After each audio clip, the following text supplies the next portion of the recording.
Um, so I was asked, historically, I've done this as a Chazara Shiur, kind of the way however, Rav Nachum says don't call it Chazara, but, however, my choice. But we've been trying to solidify this more and more, and it was suggested by Rav Landis that I do this as a Mishnah Berurah Shiur. I think it's great. Just one little quick intro. Maybe you guys all know this. I remember as a kid picking up the Mishnah Berurah, my father's copy, and it has, it's like, it's a Perush Yafeh Umenufeh. Is that what it is in the intro? Al Shulchan Aruch Orach Chaim. It's like a beautiful little intro. Yisrael Meir Kagan, who later was actually his mom remarried, became Popko. Born in 1838, dies in 1933, I think. Lives in Poland, Russia, Lithuania, whatever, some of those places.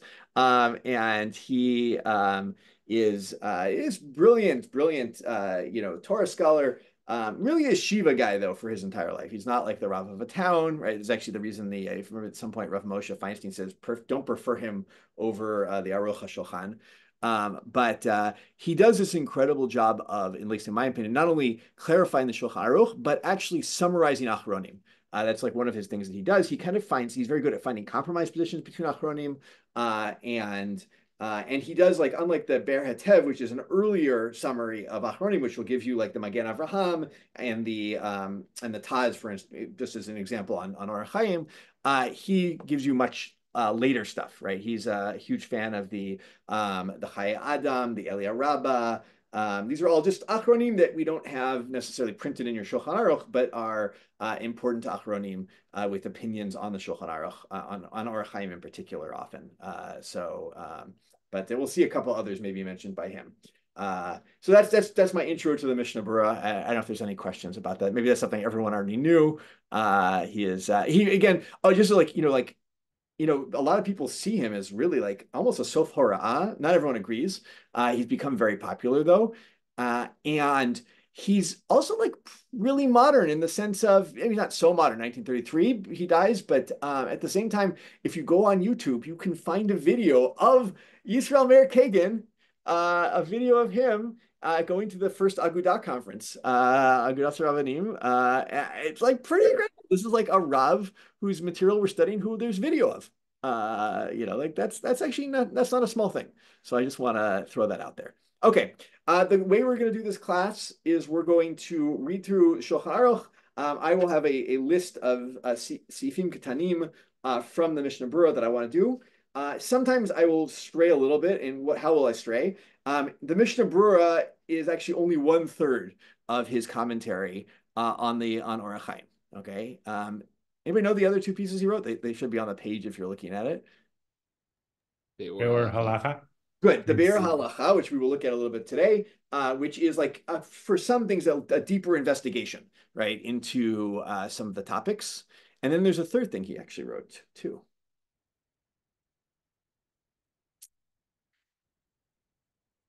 Excuse me, I'm going to insult the Rambam, but he's a good posek. He quotes his sources. He wrote the Sha'ar Tzion, which is he gives you all his sources for everything, and sometimes little comments on those sources. A little bit like the Be'er Golah is on the Shulchan Aruch. It's like a similar idea. So it's actually really, sometimes like Achronim, so like, all right, who? So take a look. Sometimes he actually doesn't specify so much, but take a look at what he writes sometimes in his Sha'ar Tzion. It's actually, I find, very helpful.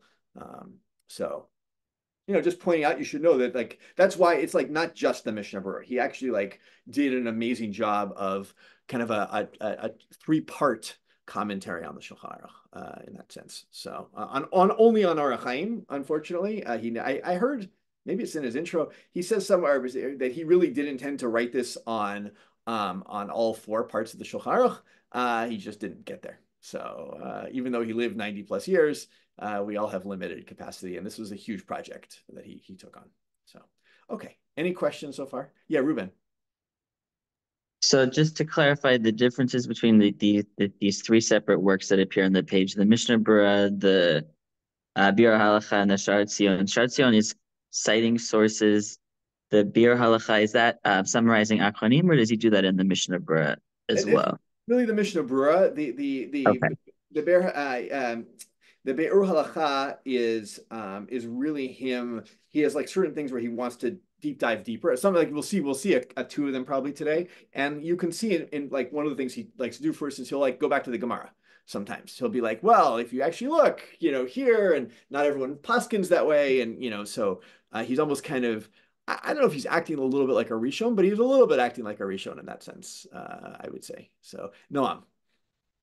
Also, just to clarify, Sharet Zion and the Be'er HaGolah, I know they're written by different people, but how are they substantively different? Oh, so the if Be'er, they're just the Sharet Zion is the sources the Mishnah Berurah is using. oh, gotcha. Yeah, and the Be'er HaGolah is the sources the The Shulchan Shulchan Aruch. Aruch. He thinks the Shulchan Aruch is using, right? It's gotcha. Thank you. Yosef Karo wrote an amazing work in the Beit Yosef where he gives you all the sources, but when he comes down to like summarize the Shulchan Aruch, he doesn't always tell you where he gets stuff from. And in fact, doesn't always. He never tells you where he gets stuff. I mean, he almost goes a little bit Rambam on you, in that sense. To the extent of like he often gives multiple opinions on like the Rambam, but it's like Yesh Yomrim. It's never like or Yesh Mishomer or it's never Harashba Omer, right? It's or something like that. So okay. How are we feeling? We're feeling good. We're going to dive in. This will be a reading class. We'll go around. I don't expect you necessarily to have, I in this case sent out, I apologize, the Seifim Katanim we were going to do late. I don't expect you to have looked at them necessarily. You feel free to ahead of time. But we'll read the Shulchan Aruch and we'll go on the Mishnah Berurah. I'll help you along. Just one important question. People have access to the Mishnah Berurah. People have a copy. It is on Ala Torah, among other websites. It's probably on Sefaria too.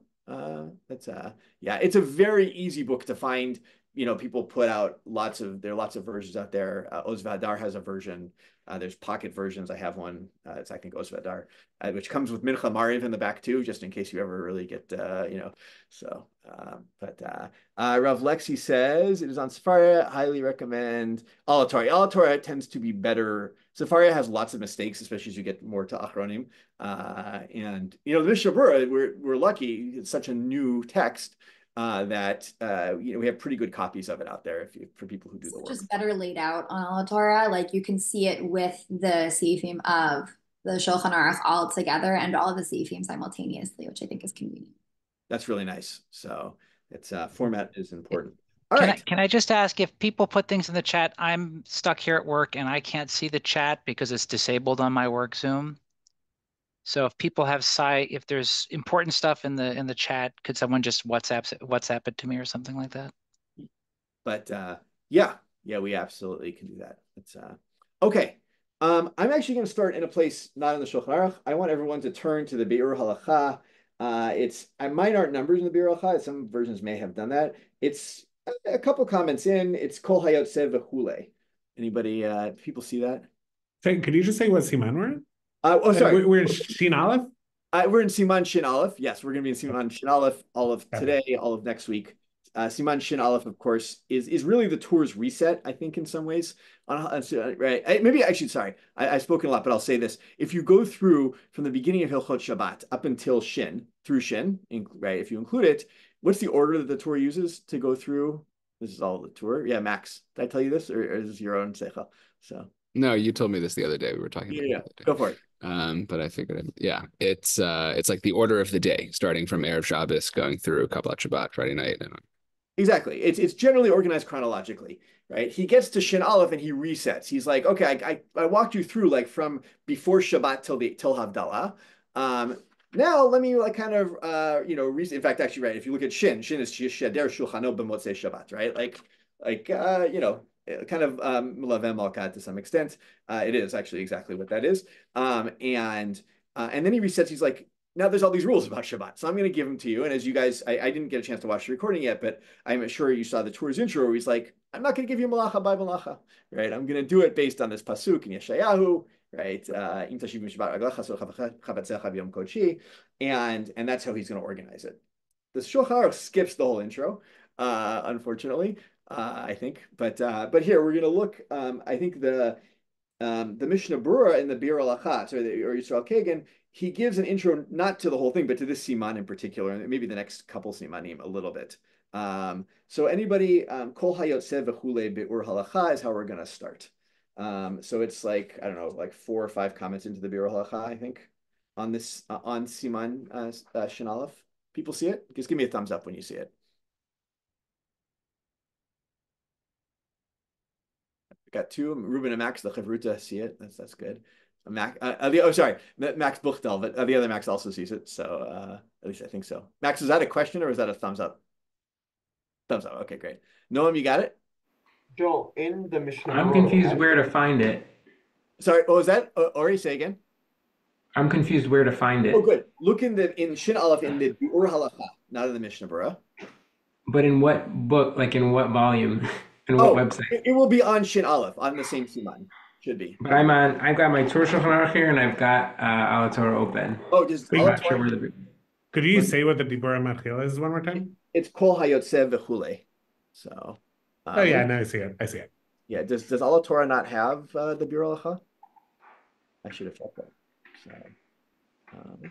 It would be in. It just attached farther down the page or down the. Okay, I'm gonna share my screen for a second just so I can help you guys out. See, this is why I've not make this an hour and 15 minutes. Here we go. Select text or Chaim. And we are looking probably. Oh, okay. Biur Gola. Where's the Biur Halacha? Does not have it. That would make me very sad. Ooh, maybe it doesn't. Maybe you need to click within the text of the Mishnah Berurah. Oh no, somewhere. you know what? Yeah, it may also here.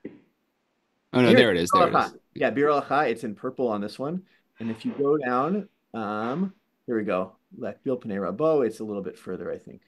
The Biur Halacha. I see it. It's not. It depends what. Yeah, it's here. Siman you're on. It's gonna be. It goes by Seif. That's why. Okay, it's gonna be. But which Seif you're on? I mean, yes, exactly. Hey, not hey. Sorry. Maybe the next one. Which one is it? Here it is. It's whoa. It's way down. Seif Zayin. Got it. So, and if you look right here, here's the Biur Halacha Kol Hayotzeh. So, okay, is that helpful to people? So good. All right, I'm going to stop my share.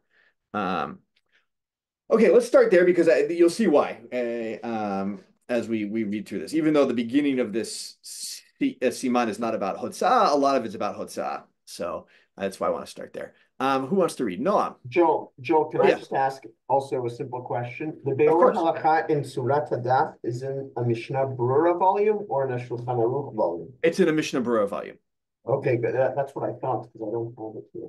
Yeah. So, but yeah, it's usually the way mine is. It's printed next to the Mishnah Berurah.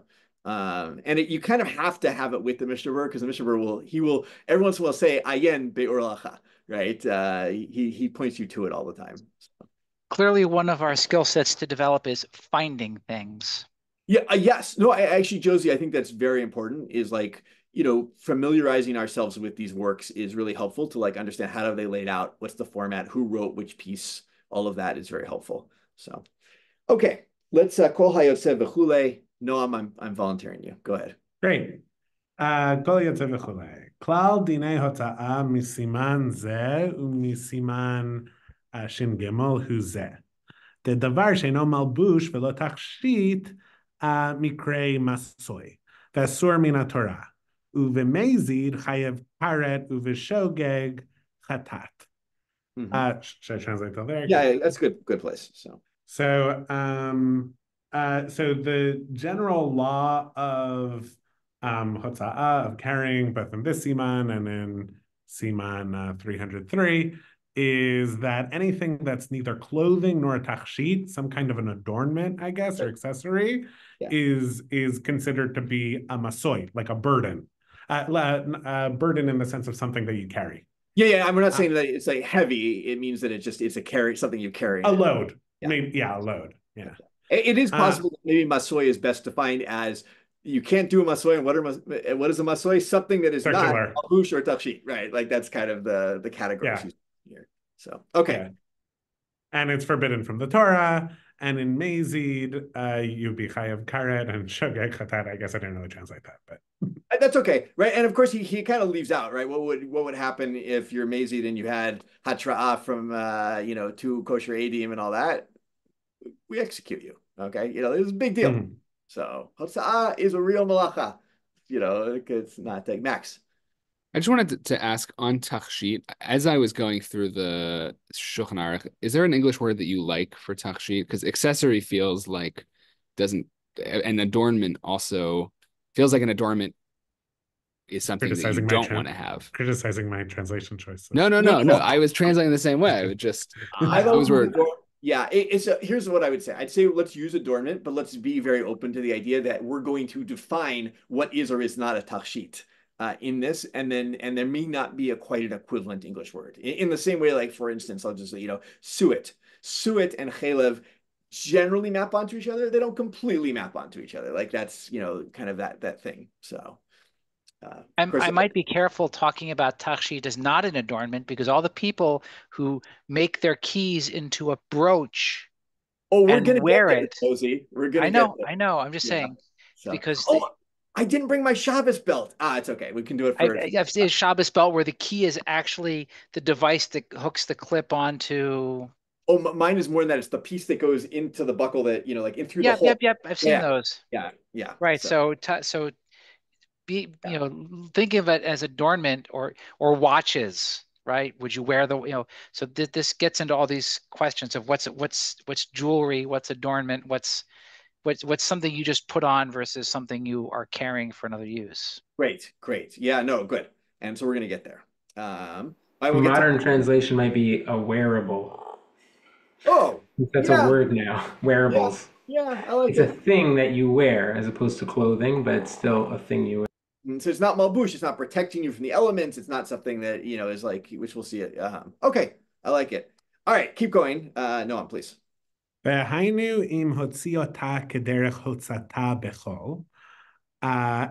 that's if you carry it the way that you would carry it on a weekday.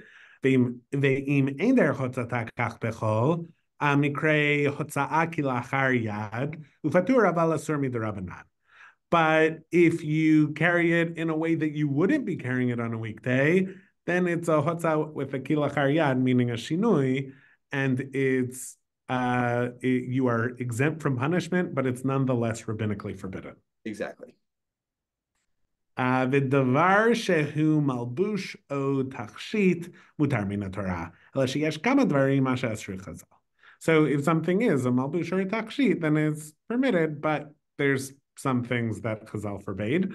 Yesh mi'em she'asru mishum dilma shlafa umachve ve'atei le'atuyinahu daled amot bereshut harabim. So there are those things which they forbade, lest someone slip them off in order to show them to someone, and then they'll come to carry them daled amot in Reshut Rabim. But this is going to be a major axis, right? Something that, you're wearing at the moment, but you're like, might be like, here's my really nice ring. Would you like to see it? Take it off. And you walk over to the person for amot in Reshut Rabim, and now you've sinned. Okay. So that's one thing. You can skip the parenthetical for the moment, or skip it. Okay. גם יש כמה דברים שאסרו משום שהוא רפוי ודילמה משתליף ממילא ועתי להטויה. So then there's some things which they forbade, because they're like unsturdy or unstable. I would say actually they're loosely on you, right? They're loosely on you. Yeah. This is a great example, which maybe you saw in class, right? If you're walking in the water with sandals, right? Not sandals, maybe like flip-flops might even be the better, right? You're gonna lose your flip-flop in the mud, and what are you gonna do? You're not gonna leave your flip-flop, right? You're gonna pick it up and you're gonna come walk, take it in Reshut Rabim. Well, no, I mean, not if you're truly God-fearing, but like all of us have our moments where we slip up and we're like, I really like that. I really like those flip-flops. So okay. I just lost it.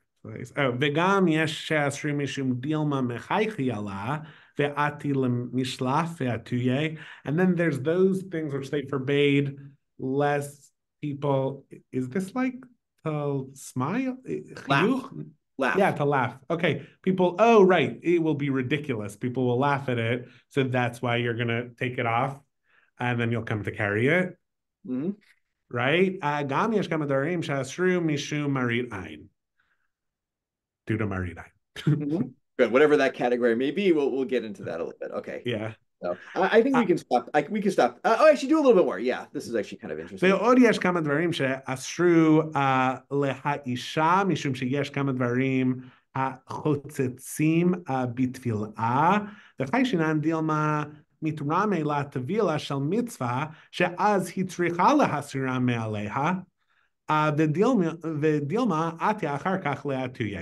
So, okay, there's some things they forbid to women, because if she had to immerse in a mikvah, she would have to remove those so that she doesn't have a chatzitza, and maybe it will just happen upon her that she'll have to immerse due to a mitzvah, and that will be a problem for her to remove them because then she might carry them daled amot. Exactly. Yeah, it's interesting. I assume that their mikvaot that they're talking about here are not ones that have are in a private domain itself. Like in the back of a house or something. That's what I was going to ask. So the mikvah here is like a lake or something, right? Yeah, I think so. Or even it could be just an open area. Like not all mikvaot were inside of closed buildings. They could have just been a public area into which you could immerse, go down a couple steps, and So this isn't the modern bor, shek bor or bor agav bor. It's like a hole of water, But it does feel like it's harkening back to a much more pre-modern concept of Tuma and Tara. I'm not an expert on Hilchot Nida, but it doesn't sound like we're talking about modern day Hilchot Nida, where there's more we're not it sounds like they're talking about Shratzim or something. I don't know. Well, it's also a little difficult if you go through. I'm not an expert in Hilchot Nida, but if you go through the Gemara in Nida, right? The Gemara is really about mostly, except for the last chapter, about purity issues, not really about when is a woman, when can a couple have sex, that kind of thing. And so it's and there's a whole bunch of arguments about are these different? When are they different? Are the standards different, and so forth? But it seems to be that maybe the mikvah here is a case where I don't know, she it could be that she's very careful about purity and needs to make challah, no, not make challah on Shabbos, but she's going to touch the challah and it's going to become impure, or maybe it's maybe people are just oh my gosh, I've made it 7 clean days, I'm in, right? It's but I don't know for sure. I think maybe more likely it's a case of she's intentionally going to the mikvah. What can't she take with her, kind of thing, or something like that. So yeah, but it says mitrame, it's I know it does. Yeah, it's hard to understand. Maybe somebody, I think though there is a general concept here of what things may you encounter on the road on Shabbos, right? You're walking along that may cause you to take stuff off. Right. And that's the general gist here is things that will fall off by themselves or things you may end up taking off. And for various reasons, those things, Chazal are you can't go out with those in the public domain. Well, I think the midrame is really you can't really predict or plan when your tefillah shel mitzvah, aka if you're supposed to be toveling exactly at the end of your 7 clean days. That's not always a thing that one can know in advance. As in, there's this notion of yes, it might occur. I think it's not speaking so randomly. It's more just sometimes it happens that women are supposed to be toveling on Shabbos. And if they're supposed to be toveling on Shabbos, then they might do that. And then things they have to take off to do that, they might carry. So yeah, I like that. It's good. All right, let's do a little bit more here. And Noam, keep going for this. Sure. So okay, v'chol dvarim there. וכל דברים שאינם עשויים למלבוש גמור, רק לאצולי טינוף, כגון שמנחת מלמעלה חתיכת בגד על צעיפה, שלא יתענף מפני הגשמים, מקרה מסע. אך אם הוא מלבוש גמור, אף שהוא עשוי להציל מן הגשמים, mikre malbush velo masa. And then all those things that are not made as part of perfect or complete clothing, but rather just to protect oneself from getting dirty in some kind of way. For example, if you put some piece of a garment on yourself it sounds like it's on your scarf, so that you won't get sort. Yeah, put on your head, on your hat, on your head wrapping, something like that. So Katichat beged al seifa, okay, so that it won't get dirty due to the rain. that would be a masa, and so it would be carrying. But if it were some kind of complete piece of clothing, even if it's made in order to protect you from rains, that would be clothing, not a masa.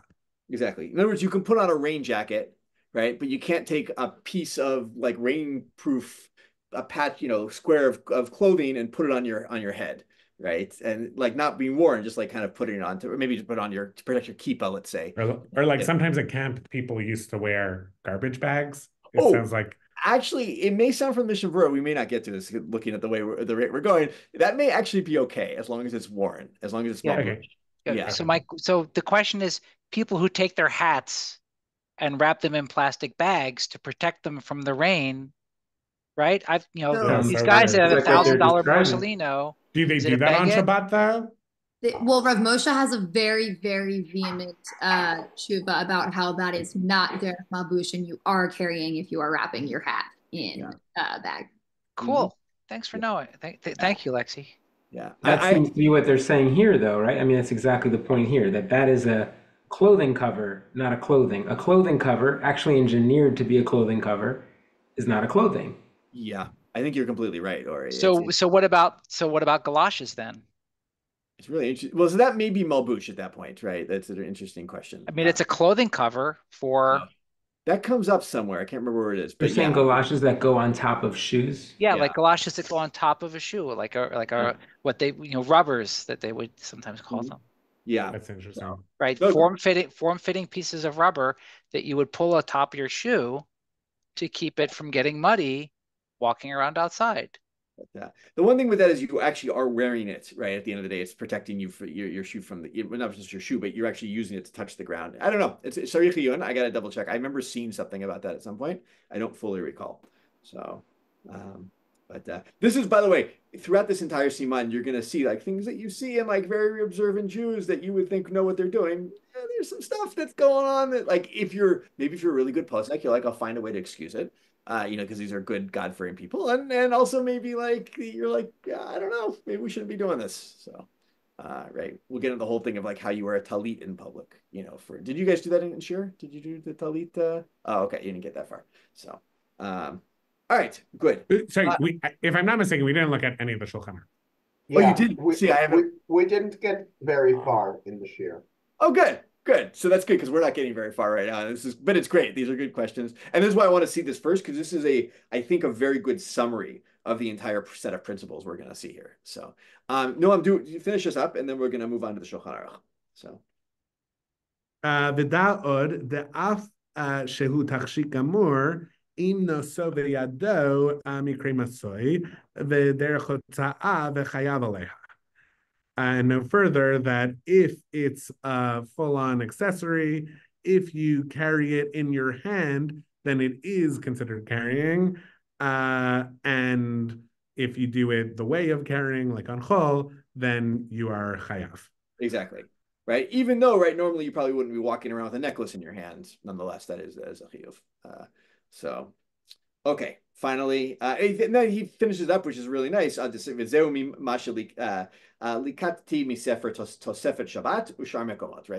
telling you, where did I get all this stuff? Right? There's a book called Tosefet Shabbat. I believe the Magen Avraham quotes it a bunch, if I remember correctly. And that's where he's getting his summary here. Okay. So, good. I would say the Shin Aleph is not only about carrying, but it's a major part of it. And this is kind of a nice, if you take nothing else away, I think you can start to generate a lot of the halachot just based on the summary here that he's given you, which is why I enjoy it. So okay. I think the way we're going to do this, I'm looking just time-wise and how much I want to cover. I'm going to challenge us all a little. I'm going to read the Shulchan Aruch, and you guys get to read the Mishnah Berurah. So I get the easy job, and we'll do. So We'll start with Sif Aleph. Shin Aleph Shulchan Aruch. Ein l'rutz b'Shabbat elim ken hu lidvar mitzvah. Don't run on Shabbat unless you're running for a mitzvah, a matter of mitzvah. Can go leveta. What's an example? Leveta knesset. Okay, simple. Like I'm running to shul. Right, I gotta make the minyan, or maybe even I'm late necessarily. I'm just really excited to go to shul. Right, there's actually other things to talk about running to shul. So And then the Rama adds, he says, "Ve'asur lifsoa yoter me'ama b'psi'a achat im esholo b'fachot." And you can't take a step which is greater than a cubit's length in one step. The Mishnah Berurah, I don't think we're going to do it. It gets into like how do you actually even measure that if you're able to, right? If you're a person who's much taller than me, maybe that's not such a problem. So I will also say I think we're gonna skip this, but the Mishnah Berurah gets in. There's actually generally in the Gemara also think of don't take large steps in general because it takes away your eyesight. That's I think it's 1/500th of your eyesight each step. That's great Tosfot on that. But anyway, for another time, let's look at some Mishnah Berurah. I want to do Sif Katan Aleph Ein Larutz B'Shabbat. We'll go around. Let's see, maybe Ruben. You want to take it? I would be happy to. Okay. אין לרוץ בשבת. שנאמר וכיבדתו מעשות דרכיך, ודרשו שלא יהא הילוכך בשבת כהילוכך בחול. שדרך האדם למהר ולרוץ אחר עסקו. Should I pause or just finish? Should I pause here? Yeah, pause. That's good. Pause.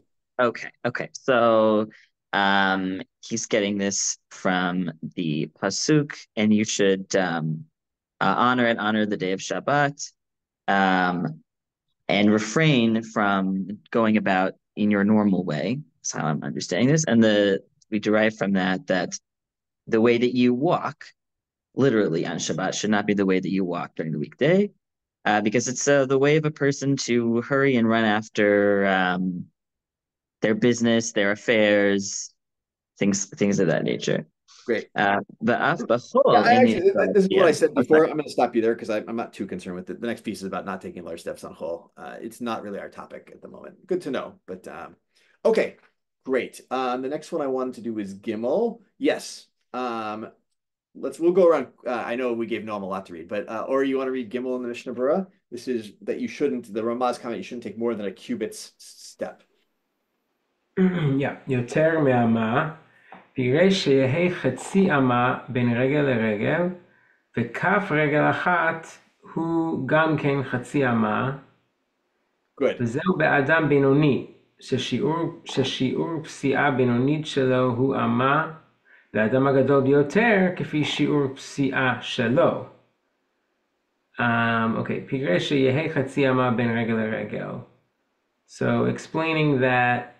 Or Perush, this is the explanation of Amma. Yeah. What is an Amma? It should be a half an Amma between, I guess, feet. I guess on the step. So if you imagine, I guess, am I doing this right with my hands? Like when you take the actual exactly. Yes. Front to back. The kaf regel achat hu gam ken chatzi amma. I'm not sure what the difference of this is here. The palm of the foot? Your foot is actually half of an amma long. If you're a size, an average guy has a size 9 foot, where 9 is half of an amma. Is that sort of exactly colloquially what he's saying? Of a half an amma between your like the toe of one foot and the heel of the next foot, and each foot takes up a half amma, right? Yeah. So he's actually doing it. He shouldn't be more than one amma. I think he's not worried about where the foot that stayed on the ground, but the foot that moved is itself a half an amma plus the half an amma distance you've covered an amma at that point. So imagining like to the toe. Exactly. From the heel of your back foot to the toe of your front foot. One way of putting it. Okay. This, by the way, is also an interesting measurement of amma, which comes into so many Shabbos issues, right? Yeah. Like for amot, eruv, right, comes up all over the place for like gaps and stuff like that. So just like to know, this is the Mishnah Berurah's measurement of amma. He says it's half a foot for, assuming the average person. So that's what's so funny about it is it's foot. Yeah, these are very small steps. You're right, Alan. There's small steps, and we've got also like what is a foot like? I don't know. Did he measure it? I don't know. So he may have gotten it. This shiur of an amma meant to be consistent because clearly, if we're talking about like eruv techumin or something like that, which is alpay mamot, that's not clearly going to be relative to somebody walking like the average person. That amma is our fixed distance of whatever 18 inches or whatever we call it. Good, yeah. So, it also depends on if are we dealing with a D'Oraita or D'Rabbanan Isur, right? As to how much we can be lenient with it and which one to use. I will say this, obviously Eruv is only dealing with D'Rabbanan issues. But we had our Rav Machshir out here recently, and I was walking the Eruv with him, and we had one place where a lechi was too short, so we added another one or added an extension to it in the end. But we was like, well, if we go according to this one opinion, then it would work. But now we got to make sure that the rest of the Eruv is consistent with that opinion. We're allowed to have a shorter lechi, but we can't have bigger gaps, kind of thing. And so consistency is also important in these things. Okay. I think this next part, maybe per what we were just talking about, it's very interesting. Like it's almost like a personal ama. Zeu be'adam benoni, average person. Shiur psi'a benonit shelo hu ama. So an average person, their, I don't know, median step, their average step is, I guess median is a better word. Their like middle-sized step is an ama. So, hypothetically, a person who's bigger, they would make this decision about how big a big step is differently. Yeah, exactly. So hold on, which is almost like the personal amma. I mean, in this case. Yeah, sorry about that. Exactly. And so, you're very tall. Obviously, amma doesn't apply to you. It's whatever your Benoni step is during the week, I guess. So it's you've got to make it shorter. Okay, good. That's let's move on to Seif Bet back in the Shulchan Aruch. Bachurim hamitangim bekfitzatam mursatam mutar v'chein kol davar. So I'll stop there. So those young people who are like enjoying themselves and jumping around on Shabbos and all that stuff, and they're running around. That's fine. Can do that, right? You want to have a little celebration because it's Shabbos, no problem. And also to like run to go see something that gives you pleasure, gives you enjoyment on Shabbat, that is allowed. The Ramah says v'chein mutar l'tayel. You can go like wander and tour around, right? Check things out on Shabbos. Go for a stroll, I guess is probably the right term here. A basic clarifying question on this is bachurim just young adults, but these are like halachic mitzvah people, right? Yeah. They're old enough. Exactly. Yeah. These are people. I think what the idea that he uses bachurim is like lashon hoveh. He's like talking about who are the people who are running around. It's probably not the 80-year-olds. Not that there aren't 80-year-olds who run, but like the average people who like to express themselves in rapid movement are young people in general. So, but maybe even teenagers. I want to look at this mutar l'tayel in the Mishnah Berurah here. I think this is very important because we'll see why. Josie, you want to take that for us? It's Zayin in the Mishnah Berurah. It's Sif Katan Zayin. Right. V'chein mutar l'tayel afilu im kavanato lihit amal u'lihit hamam mishum refuah. Mikol makom share kevan lo muchacha milta she'osa kain refuah. Yes, that's where I would stop for the moment. Okay. So even if your intent is to exercise and to warm up for the sake of healing, in any case, it's permitted since she'ein mechucha milta. That's not a usual thing that one does for muchacha milta. I think here means it's a proven matter, right? So it's not a proven matter. Yeah, exactly. Yeah. So in other words, someone looks at you and they're like, I don't know, are they doing this? They're going for a walk. I don't know that their doctor said you should go, for a walk every day of the week, that kind of thing. So I'm confused. Sorry, who's the other confused? Ori. Yeah. Because it doesn't appear to be for refuah, but it's mutar even if it is for refuah? Exactly. Yes. So you can't appear to be exercising on Shabbos, but if you are exercising in a way that regular people would do, not for exercise. Let's say, that some people just go for walks because they enjoy it. They want to see the trees. I'm confused about what the Iker Hadin is here. Is Yeah. there a problem with doing refuah? And then in that case, how is this example not an application of that? But there's generally an Isur of refuah on Shabbos. We'll see at some point that Isur is either coded in or actually fundamentally about grinding pills, right, or medicine. All right, but I think about this a lot now because my daughter is taking like magnesium for she gets headaches, and she can't swallow pills yet, so I have to grind it up, So on Shabbos it's a problem, but generally we don't do this so much anymore. But it comes to that might just code that in general you shouldn't do things for refuah on Shabbos. But maybe the idea here is if you're doing something for refuah that is something people do not for refuah, it might be okay. Right.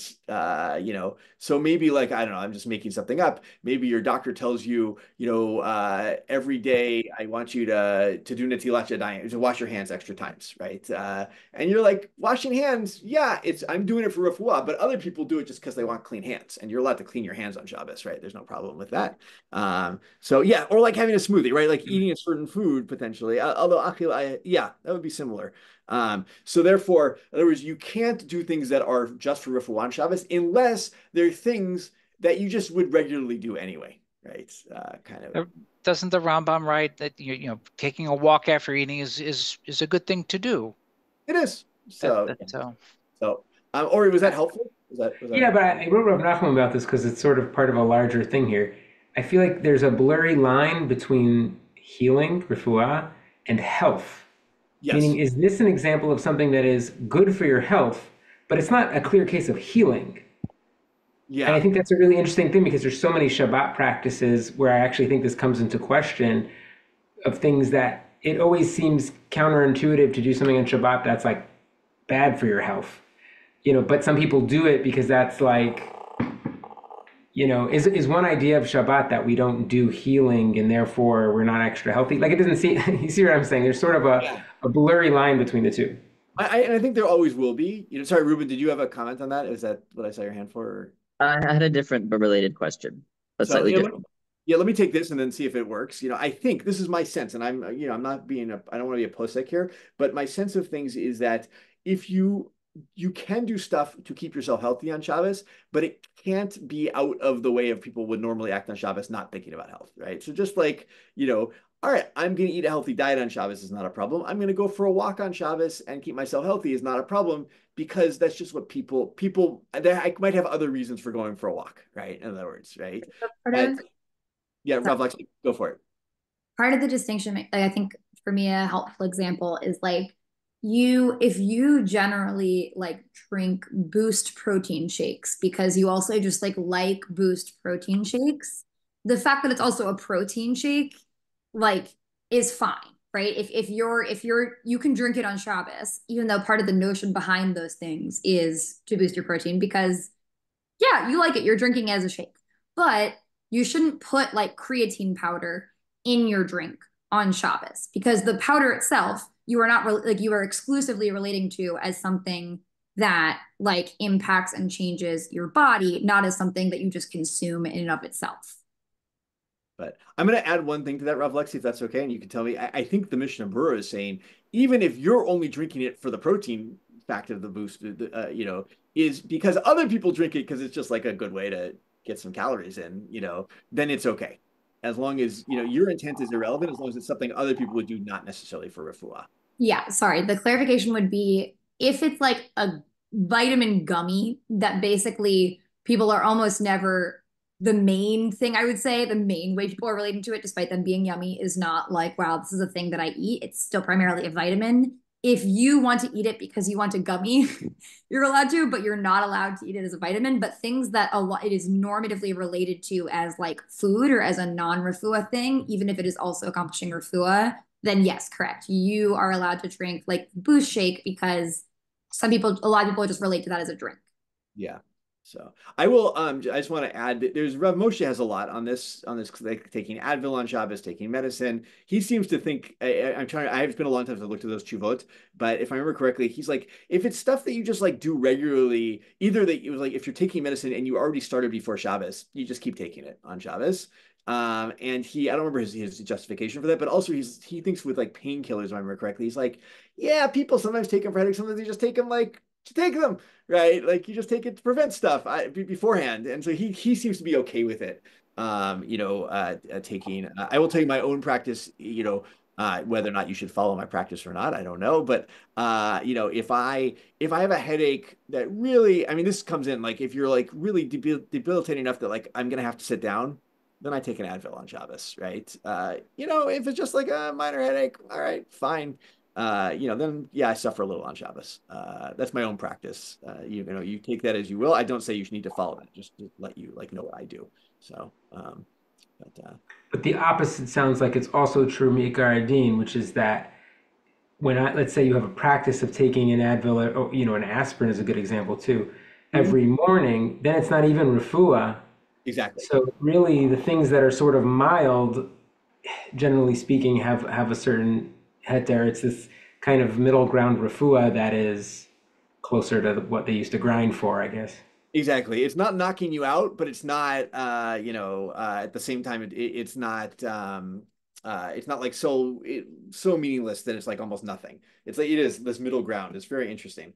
And refuah is a big thing. This is something that gets ignored a lot, but I think it's a big thing. I think definitely we would say what you can't do probably, maybe not, you never know for sure, is you can't, those, like sometimes you walk on a path, there'll be those like outdoor gym things that you do, like a climber or a sit-up place. That sounds like something you probably couldn't do on Shabbos because everyone looks at it, they're like, that's refuah at that point, right? That is not something that people just do to like have an enjoyable time. So, okay, good. These are good questions. Oh, sorry, Ruben, you had a question that we. Yes, I think I'm confused as to why in this case, we're able to avoid the potential issue of doing refuah on Shabbos. It seems like we're saying now that it's because you're doing something that other people would also do and normally would do for totally unrelated reasons. But I thought that he was saying that it's because, for example, here, Latayel is not like a proven method for doing refuah. And so for that reason, no one's going to look at what you're doing and think that you're doing it for it. But is that not what he's Oh, I saying? see. No, I see. It's a Okay. for that he does it for refuah, that this particular person, not that it's working or not working for Oh, refuah. okay. That Yeah. this particular, okay. Yeah. I see. I see. Right. Your doctor didn't prescribe this for you. So, but I see. Okay. there is a whole thing on Shabbos about when I go out with like certain amulets. I never know how to pronounce that word, but maybe it's different where you're from. Right. That ones that there are some that do work and some that don't work, and they have to be proven to work, or an expert has to tell you that they work, for you to go out with them on Shabbos. But that's like its own interesting category. Does Okay. anybody have any proven kamiot that they'd be willing to share? I know. Yeah. Yeah, maybe. I don't know. That's do we finish this one? No, because we didn't get to it's okay to take a walk. Aval asur larutz kedei sheet hamem l'refuah kevan democha milta. So you can't run to warm up because that's a proven thing to make you to heal you. Or I think that it's proven that this thing that people are going to see it, they're going to be like, that guy's running for health, right? That we don't generally, if you're running around because you're singing nigunim and you're running, that's fine. But if you're like running, you got your headband on and that, come on, we know what you're doing. You're getting your miles in that day. It's so. Va'aser mishum sichikat simamanin. Yeah, shechikat samimanin. I can get the word right. That's the category of grinding pills, right? Grinding, not pills, medicines. Okay, and keep going. Yesh machmirim afilu b'tiul im kavanato lihit amel refuah. And there are those who are stringent and don't go for walks if it's for the purpose of exercise and healing. Exactly. Right. Some people, the struggle that we've had with this whole thing, there are people like, yeah, I have that struggle too. I don't think you should do it. Right. Like you can go for a walk for pleasure. You can't go for a walk for refuah. Joel, I have a question. Why is the deciding factor whether it's mukha milta? Good. Yeah, that's my question. So I'm going to give you a couple possibilities here. I don't know for sure. One is it's just a low plug, right? We have this idea that if we're going to allow it for some people, we can allow that activity for everybody, right? Kind of idea. We see this, for instance, Yom Tov is kind of the right. You're only allowed to carry for the sake of achila on Yom Tov, right? But the Chazal were like, at this point, we're just allowing carrying. And so you just like kind of allow, there are limits, but we just kind of, I can't tell if you're carrying this thing because you're going to someone's house for food or if you're just carrying it because you wanted to take it with you, right? Right. So maybe we're not making a distinction. Sometimes we do that lakula. We don't always do that l'isur. It's also, there's a Mari Dayan issue, I think, going on here too, right? You can't do things that other people will see as problematic on Shabbos. I'm looking at this. I see a guy running. Look, I'll be honest. You see this, right? If you live in a community where people don't run on Shabbos, and you see the one guy who's, the one person who's running on Shabbos, like, oh, that person's kind of interesting. I don't know about their Shabbos, versus, if you see the person taking a walk, I don't know. Maybe they're getting their steps in. Maybe they're not getting their steps in. I don't know. But grinding pills. It doesn't matter if anyone can see you or not. It's still grinding, so you can't really do it. But that is a deraita problem, right? Right. But whether or not all this stuff about refuah though is a derabanan. All this stuff is derabanan isur based off of that off of the grinding pills. Yeah, this is all gezerah, right? Like it's all exactly. Yeah. But I think that's also actually part of what makes it really complicated, and part of what's different about this case here is that refuah is a bit of a squiggly category. Like it gets a bit funky because, again, as we see, like grinding is this very specific concern. But if we see the way it's articulated, it does actually seem like they have some broader concerns about you like doing refuah that is not necessary stuff on Shabbos, right? Like it actually, from the various sources, seems like there is an articulated like concern around not just you're going to grind some herbs, but that like we actually think maybe there is a problem with you trying to change your body in a way that is not essential to your health or life on Shabbos. And so we see that like part of why we can be a bit more makil in cases like this one is that it's very distanced from the d'oraita like spice grinding concern. Yeah. There's the sort of separate concern of like sort of honestly part of it is like the Shabbos environment, right? That like, what is the world that we are creating, and people who are like jogging in their jogging outfits, like, in the way that people usually like work out to train for a marathon is very different than like somebody like going on a stroll that happens to also help their like, digestion. Yeah. Right. I'm lost how running is refuah. How is exercise refuah? I don't think we're talking about immediate refuah. Like I have the flu and I go and run and I feel better. I think it's probably, well, actually, I'm going to say that we're talking about not sick. We're talking about health betterment from okay to more okay, right? I mean, isn't refuah to cure an ailment of some sort? So it could be. I'm actually wondering. I didn't thought about this, but until we get to the world of modern medicine, which already the Mishnah Berurah is in, but he's still dealing with sources that aren't, right? Fluid balance in your body is a huge portion of healing.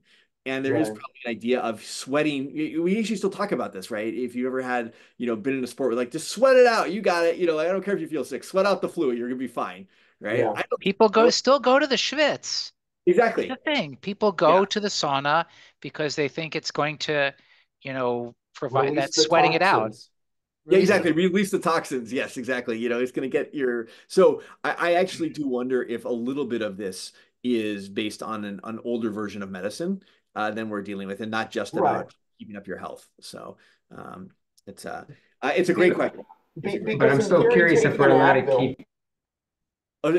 For Alan and Ori, go for it. So, like in theory, if you're taking an Advil because you have a fever or your back hurts or something, like you're not grinding pills, you're not doing something that's, if movement at all, like if any movement. So what is the real issue behind that? Yes. So I'm gonna Okay, I'll give you this is my own theory. As you're going to get a lot of this, and I apologize. Like, do not take this as like the Ikar Hadin. Joel said it, therefore. But my own thought about this with Hilchot Shabbat in terms of healing is we do have a kind of idea of human improvements in the world we're like nervous about on Shabbos. And refuah is like one of the right. If you think about it, right, the Hilchot Shabbat, the Malachot of Shabbat, right, come to making bread, making clothing, making parchment to write a book, writing a book, really, and making buildings, right? That's really like if you could break that down into four categories, you could do that. I didn't make this up. The Gemara has this in a few places, but and I think there's an idea of like those are like the essentials of modern human technology.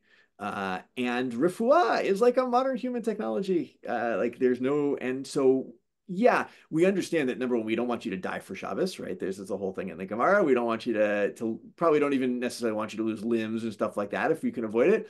But like we have a very it's a touchy topic to like pull out medicine on Shabbos. That's maybe not how we interact with the world on a day which is not creative. And even though medicine was prepared beforehand, it still feels very like human technology is interacting. But as Rav Lexi put it, because a lot of this is derabanan, and because we also are like very careful, we also don't want you to like suffer for all of Shabbos. It's a very tight line we end up walking with this. So, but that circles us back to running, which is because again, I'm really curious about making a chiluk here between when you talked about medical technology, you're talking about healing more than you're talking about optimization or health practices. I mean, we live in a world with a huge emphasis on healthy living that I don't think is exactly the same thing as healing, and especially in the technological sense or the tool sense. So this Mishnah Berurah to me is really skirting right on the line, and raising that line, because he's basically saying you could be mitamel and mitchamem if it's sort of a casual activity. Right? Again, it's one way I'm sort of understanding mucha milta is sort of like a proven advancement in health. No, you're doing something casual that is probably healthy. So I may be reading into it, but I'm seeing a liminal space here between really doing refuah and sort of casual health. Yeah, in my sense, by the way, of the Mishnah Berurah, this is like the ultimate Mishnah Berurah here, in that he likes to walk. He's like, I have people who are like, you cannot go for walks for health at all on Shabbos. Like, like we're like even maybe frowning on walking to some way, even though the Ramah says it. And his other, like, I have other people who are like, yeah, you can do it. And he's like, he kind of walks this, he often tends to walk this very middle road. At least I find. I know a lot of people see him as machmir. I don't actually think he is. I think he like tends to walk a very middle road about things. Yeah, good. And this is a good, it's a good thing to get into, especially I think for I find that for many people, myself included, Shabbos is the space where I don't know, I want to keep living in a healthy way, and like how I don't want to sit down sit on my rear all of Shabbos, even though maybe that's the pasuk in Parshat Bashalach, right? And I want to like keep my body going and getting out, and at the same time, I'm probably not going to go to the gym. I'm not going to go to the gym, right? Beyond the atmospheric questions of the gym and the TVs that are on and all that stuff, right? It just there's something that feels like that is beyond. And you're right. Maybe the difference could be someone could make the distinction. It's not about running. It's not about sweating. It's about like, did you build the weights, kind of thing. I don't know. So, okay. Good. I want to move on a little bit. Let's jump to Seif Vav in the Shulchan Aruch. I'll read Vav, Hey and Vav. I'll read Hey and Vav together. So halech lidvar mitzvah mutar lavor b'mayim af b'chazara kedei shelo tieh machshilo le'ati lavo. So someone we skip the stuff that generally you avoid going in water on Shabbos. Generally, there's different reasons, but one of the main ones is you're going to wring out your clothes. But if you're going for like there's a mitzvah, like I'm gonna meet my Rav, or I don't know, like there's some other mitzvah I'm gonna do, I can cross the water. And even though to get back, I'm not doing a mitzvah anymore. We don't want to trip me up on the way, so I'm not gonna be like, well, we'll see the Mishnah Berurah in the future. I'm gonna be like, I'm not gonna do this. I'm gonna get stuck on the other side of the river, right? If anyone, by the way, knows the Agadata on the Sambation and the writing of what's the thing we say on Shavuot before the Torah reading? I'm blanking. People not know. What was that? Akdamut. Yeah, Akdamut. Yeah. Akdamut. The whole thing that it was to save against this black magician in Germany. They sent someone across the Sambation River, the writer of Akdamut, right? Because the river only is passable on Shabbos. It stops flowing on Shabbos, but it's very dangerous the rest of the time. And he crosses the river and he doesn't go back. Right. It's because he doesn't want to violate Shabbos the other way. He sends back the person from the lost 10 tribes to go beat the black magician. If you've never heard the story, it's completely worth it. It's incredible. The legend of Akdamut. Okay. And Vav, right? One who's going to guard their fruit. In other words, you're going to go check out your field. You can go across the water, but you can't go back. You're stuck there. So, all right, I want to just look at the Mishnah Berurah. I think it's very interesting. Yud Gimel and Yud Daled. So maybe Max, you want to read Yud Gimel in the Mishnah Berurah? Sure. Kadei shelo tehei machshilo. Shepam acheret lo yechlu ledavar mitzvah kevan shelo hitiru lo lachzor. So we allow the coming back so that the sort of travail of not being able to cross through the water on the way back wouldn't prevent the person from doing the mitzvah the next time around because it was so onerous to get back from it. Exactly. We want people doing mitzvahs. I do the next one too. Do your Daled. Okay. Lishmor perotav deshmirat mamono nami havek tzat mitzvah. Mikol makom lo hitiru b'chazara de'eno davar mitzvah kol kach. Umishum shelo tehei machshilo latid lavo lo shayach bazeh. Demai ichpat lan imaneh lo yachus amamano. V'gam bevadai lo yimaneh milalechet lishmor da'adam behevel al mamono. I think it's bahul, right? Bahul. Yeah. I don't know what that word means. A person's mind goes crazy on but yeah, let's go piece by piece here. I think the Mishnah Berurah gives several reasons. This is really interesting here. Okay, so this is talking about the difference between this case and the previous case. Mm-hmm. So the assumption is that he would be going to deal with his payroll because it's a matter of money. Yeah. And he says that this is also ktsat mitzvah, which I don't fully understand. Good. Well, a person needs to, they unfortunately, they need funds to live, right? You can't, so. But in any case, they didn't allow the coming back because it's not really a davar mitzvah. Exactly. And the reasoning that he would not be prevented from doing it in the future doesn't pertain. Exactly. Because what does it matter to us? Mm-hmm.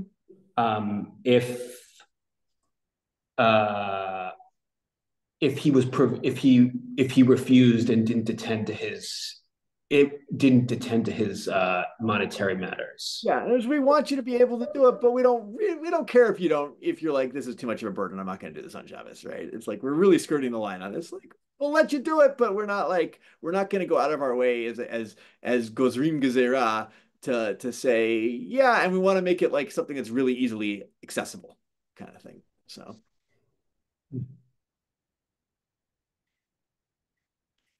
And we, of course, wouldn't prevent someone who was like crazily obsessed with the issue of their money.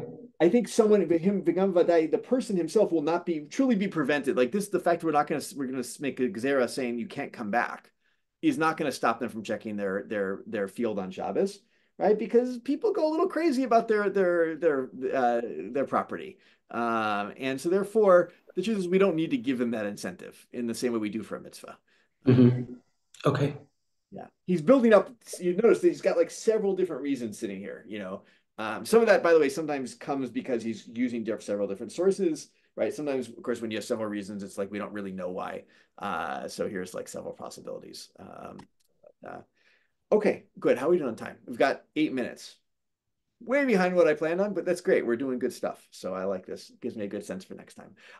Let's do a few more here. I wanted to do, yes. But okay, we've done the world of like walking on Shabbos and traveling. We're gonna move to the world of carrying. So Zayin, Kol Hayotze B'Davar She'eno Tachshit Ve'eno Derech Mabush, right? Anyone who goes out on Shabbos, we're talking about in the public domain, although potentially also the liminal spaces between the public and private domain, that is not what we're calling adornment, tachshit, and is not clothing, garment, or garb, maybe is better. And you take it out the way you normally would take out such a thing. Chayav, that's a full-fledged violation of Shabbat.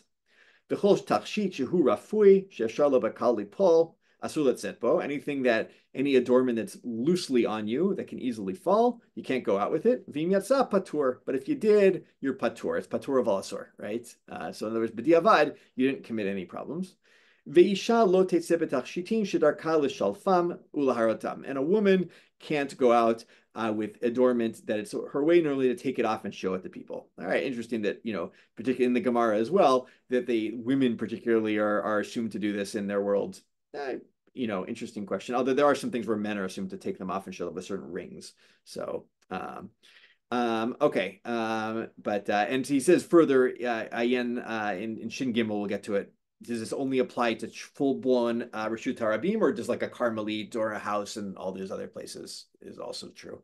Hilkach lo yitzeh ish lo b'tzayif v'lo v'keshet v'lo v'tris. It's so interesting. We talk about women, but now we're like, therefore a man can't go out with a sword or a bow or a shield, v'lo ba'ala v'lo v'romach v'lo v'chelim she'enim tachshit, and not with, I can't remember what kind of weapon an Allah is, but a romach is a spear. And not with things that are these things that are not adornment. This is a Mishnah on Shabbat, by the way. And if you went out, that's actually a full-blown Isur, right? Velova shiyon, velova kasta. Those are types of armor and like an armored helmet. Velova magafayim, which are metal boots, right? Steel, not steel, probably bronze boots. V'imyatsa patur, but those are your patur shem derech mabush, because you're actually wearing them. It's not like a sword that's attached to my hip, which isn't really being worn. These are actually things, all right? You can't go out with your tefillin. Why? Because you got to take them off to go to the bathroom. This is similar to the woman doing tefillah, right? And you can't go out with, if you're small, you can't go out with big shoes, because they're going to fall. You're going to come to carry them. You can go out with a big jacket, right? Because that's probably not going to fall off you so much. You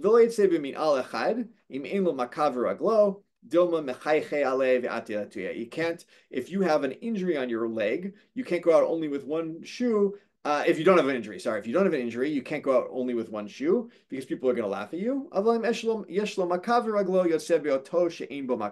But if you have an injury on one foot, you can have a shoe on the other. We're not going to get to the Berurah Shiur, but this is taking one particular opinion. It's not clear that that's the halacha necessarily historically, but so. All right, just general summary, has to be either tachshit or malbush. It can't be something that's either you're likely to take off or something that you're likely to fall off. Otherwise, that's a problem because you're going to come to carry it on Shabbos. All right, how are we doing? 4 minutes. We got plenty of time. Alan, do me a favor, and which one did I want to do next? Oh, Yud Tet, I think is what I really, yes. Chayav. This is if you, if you take something out on Shabbos that is in the regular manner to take that thing out, you are chayav chatat, right? So Yud Tet in the Mishnah Berurah. Okay, chayav. Da dechol makom shene'emar b'hilchot Shabbat chayav. Nimasa b'mezid chayav karet ubeshogeg dehainu sheshachach shehu Shabbat o shelo yada shemlacha zo asura chayav chatat. That's the Rambam, basically, with a little beautiful. Yes. So, okay. Ve'im shachach eize davar etzlo vehotzio b'shogeg leReshut harabim אינו חייב עליה, תמלכת מחשבת אסרה תורה, והיינו שמוציאו בכוונה, Yes. בכוונה, אלא שאינו יודע שהיום שבת, או שמלאכה זו אסורה, ודיני רשות היחיד. Oh, wait, I lost my I spot. have Dinei Reshut Rabim in my version, but don't worry about that part anyway. No, yeah, you're right. I just had Resh Hey. So yes, Reshut Harabim. Ayin lekama b'siman, so on and so forth. Mm-hmm. So. ומה שכתוב שם. Okay, so you want me to translate? Give me a summary of this one. Give me a general summary. Maybe that's harder. I'm not sure. Well, yeah, I'm just the first part was fine. Basically in the first part he tells you what shogeg means. What shogeg means either that you forgot that it's Shabbat or that you didn't know that which you did was actually prohibited. Exactly. Prohibited. And in the second part, he says, maybe you forgot, this is how I'm taking it. Like you forgot that you had keys in your pocket and you stepped outside to the Reshut Harabim. You're not chayav because it wasn't melechet machshevet. And melechet machshevet is what's actually prohibited on Shabbat. And then he tells you melechet machshevet is that you took it out bechavana. Exactly. And then now I'm good. Yeah, so that would be like, right, when you didn't know it was Shabbat or you didn't know it was Asur, but you took it out. Like I meant to carry this thing, right? That's shogeg, right? But if there's no obligation whatsoever, I think is the idea here in the case where I just didn't even realize my keys were in my pocket, right? That's a different category. So wait, so what's the last sentence? Ela sheino yodea sheyom Shabbat o shemlacha zo asura v'dinei reshut hayah. Don't worry, the Reshut Rabim is another thing. He's like that. The whole category of shogeg is that you don't know it's Shabbat or you don't know it's a malacha. Not if you didn't intend to do that thing. That's a third category of things. So like doing something. There's shogeg in terms of Shabbat, in terms of like being right. What we're talking about there is if I did something when he says right chayav karet v'shogeg haynu shachakshu Shabbat or shelo yadav shemachasura, then I'm obligated in a chatat. All right, that is only the case where I meant to do the activity, I just didn't realize the activity was problematic, right? But if I do an activity that is problematic, but I didn't realize I did the activity at all, then I'm not in the category of shogeg anymore, even. So, but this is what I understood here is that he doesn't know that it's meaning he does shogeg. It's shogeg. What does that mean? Ino yodea sheyom Shabbat o shemelacha zo asura. And then she'ino yodea dinei reshut harabim. Is that what is the dinei reshut harabim? He's saying, and the rules about dinei reshut harabim, I'm going to tell you that in some. Okay. Yeah. So okay, good. That's did I want to do? I just wanted to, that's just very you said the Rambam is the beginning of it. This is like a nice definition of what is right. There's the category of when you're chayav. You're chayav only in two cases, right? You're chayav karet if you actually meant to do it, and if you like didn't mean to do it, meaning I forgot this was asur, I forgot this was Shabbat, but I meant to do the activity, I'm chayav for a chatat. There's a third category which is not shogeg or mezid, which is I bishogeg being used differently here. I accidentally did something on Shabbat, but I didn't mean to do that activity, right? I leaned up against the light switch and turned on the light. I didn't know the light switch was there, right? I think probably everyone's had this experience on Shabbos, right? That's not shogeg, right? That's a whole different. That's patur essentially. He's not saying this. Yeah, that's not melechet machshevet. Exactly. So I only have some sort of chiyuv of melachet machshevet, and it's only a chiyuv of chatat if I didn't realize that activity was a violation of Shabbat, or I didn't realize it was Shabbat, right? But for shelo yada shemlacha zo asura chayav, that doesn't count if you're not sure, right? If you're not sure which way. If it's asur. Like, Yeah, if you're not sure if it's a sword, oh, like you you're would. like, I don't know if I should be doing this, but Oh, I also haven't learned all of Hilchot Shabbat, yeah, so I no, no, can't. no, no, no. We're talking about like I didn't realize, like I had no clue this was, Yeah, but that's look. I think everybody in their lifetime of studying Hilchot Shabbat, this is my experience, but I think everyone I've ever talked to, at some point you come upon some activity, you're like, oh my gosh, I've been doing this every Shabbos of my life. I can't believe I'm doing this. It's completely asur, right? Like it's just like we all have that. That's and actually we skipped the parenthetical, and this is where I'll end. He says, "Ayin lakama and shin lamedaled in the Haggah. What do you do nowadays? We can't bring a chatat, right? And so the Ramah suggests two things. One is fasting to make up for it, and the other thing he suggests is if you can't fast, you can pay for the fast. In other words, you can give tzedakah. And this has happened. I just one as a good example. Then we have to go. I apologize for going over. My daughter, who isn't of the age where of mitzvot anyway, but one Shabbos. I was sitting in the kitchen. She like went to her art center. She took out a piece of paper and started drawing. And then she stops and I looked over and I was like, what? And I didn't even say anything. And she just kind of stopped. She goes, oh my gosh, Abba, what did I just do? And she freaked out. She's like, I just drew on Shabbos. And I said, okay, all right, we're gonna give Staka, right? Like, and she like that calmed her down a little bit. Like there was like, oh, okay, she was like 7 or 6 or at the time. It wasn't like but she literally was. She forgot it was Shabbos. That's what it came down to. She like wasn't thinking about it. Didn't the Catholic Church get into this trouble with this purchasing excusals? What's there's a specific term Oh, for it? Martin Luther. yes, Indulgences. Yeah, Indulgences, yes. indulgence. yes, Right. yes. This is not doing it in the same intentional way. It's like, oh my gosh, I like, I need Yep. to make up for the fact I'm not Yep. getting it. Yep. By the way, in case you wanted to know, the Allah that they mentioned next to the Taris is a mace.